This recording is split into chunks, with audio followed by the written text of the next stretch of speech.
I had a look at the book how you adjust this, and it says select second gear, and there's between that little lock nut inside here, you set it to there's a 2/1000 gap. But to be brutally honest, I mean that change is really nice.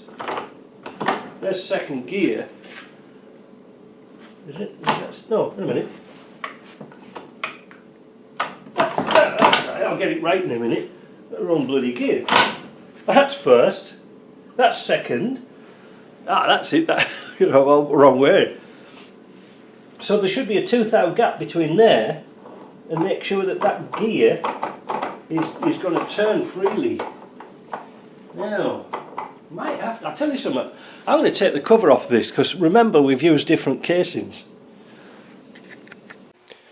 To adjust this stop for the second gear is really tricky. I don't know how to explain it really. There it is. You can actually use an 8mm key on that because it's sort of the same size. But what you've got to do is wind it in and out until there's a 2mm gap between the head and the stopper.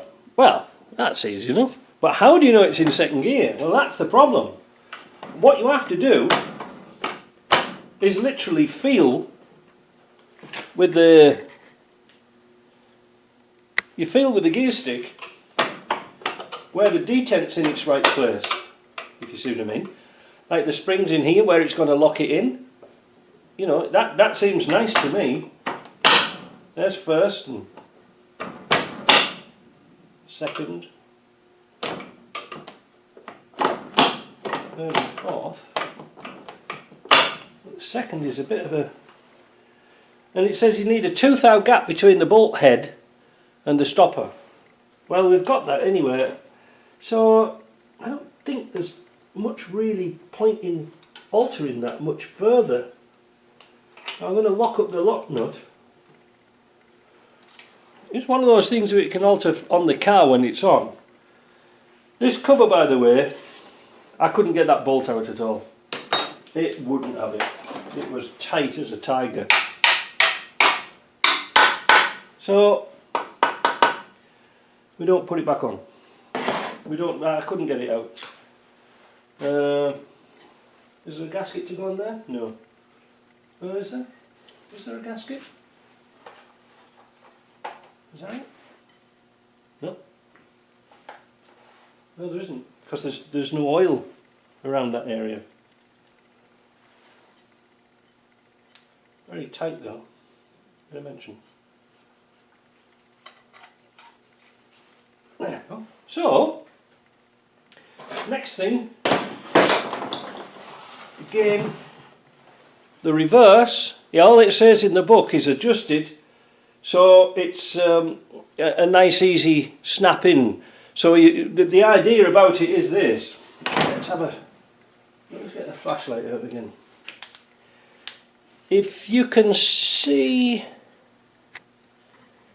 in here where the lever is for first and second, like what's it in now? Is it in?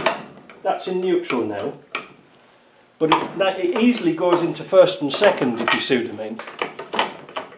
But the thing is, you can alter the height of that stop by changing the angle, so it goes into first and second really easy. It's just like a gate, so you can't select two gears at the same time. But at the moment, it's set right. So the thing is, if you were to alter that bolt and move that plate up, the shift would come closer to me, and then you'd sort of be halfway into getting gear. So at the moment, it seems to be set right, so we're going to leave it. All right, that's all we're going to get. We'll put a bit more grease around those springs. That's done. All we've got to do now is put the cover on.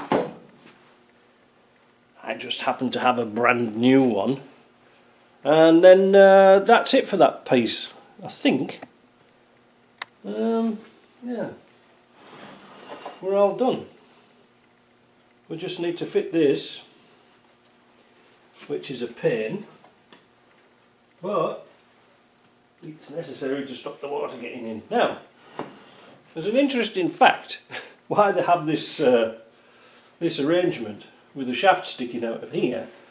is on the old Series 1s, there was no hydraulics. All it was a bar coming out and go with a series of linkages went straight to your pedal. If you look at the casting at the other side, you can probably see here where they've sort of patched over the original casting, because for right and left hand drives they just used to put the shafts in a different place. But anyway, that's it. So what I'm going to do, instead of getting myself all cacked up with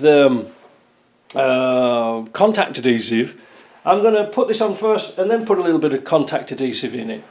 You know, anything's better than nothing. Right, let me get that on. So what I've done is, I've cheated a little bit.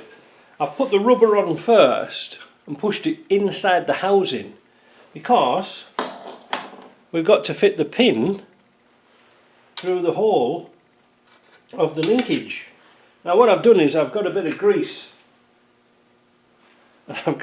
I've greased this up kind of well because we don't want it to rust again. Grease around there. And then we're going to find that hole, pop the pin through. Now unfortunately Michelle only got me one pin instead of getting me two. These are a nightmare to do, aren't they? Yeah, where's the hole? Is there it? There we go. So I'm going to put a split pin, a washer and a split pin on here first, and then put it all back together again, and then slide the rubber through, and then that section's done. And that should wind up our gearbox job. Put the rubber back through, job done. The next thing we'll do is we'll have a look at the transfer case, but that'll be probably on another video because this has gone on too long. Cat toilet going at it.